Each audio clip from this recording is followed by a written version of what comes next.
নমস্কার বন্ধুরা, কৃত্তিবাস রচিত সম্পূর্ণ রামায়ণ আদিকাণ্ড। হেন রূপ ধরিলেন কেন নারায়ণ, ইহা জিজ্ঞাসিব গিয়া যথা পঞ্চানন। ভাবিভূত বর্তমান শিব ভালো জানে, এ কথা কহিব গিয়া মহেশের স্থানে।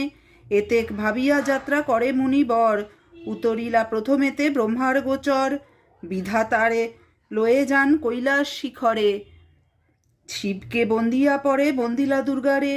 প্রণমিয়া দুইজনে দাণ্ডায়ে দুজন, ভক্তিরসে পরিপূর্ণ দোহাকার মন।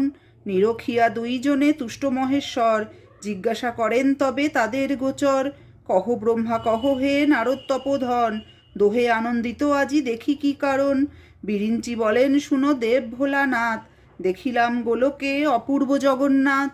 দেখিতাম পূর্বেতে কেবল নারায়ণ, চারি অংশ দেখিয়েবে কিসেরও কারণ। ব্রহ্মা বাক্য শুনিয়া কহেন কৃত্তিবাস, সেই রূপ ইহকালে হইবে প্রকাশ। যে রূপে আছেন হরি গোলক ভিতর, জন্ম নিতে বাকি 60 সহস্র বৎসর। রাবণ রাক্ষস হবে পৃথিবী মণ্ডলে, তাহারে বধিতে জন্ম লবেন ভূতলে। নমস্কার।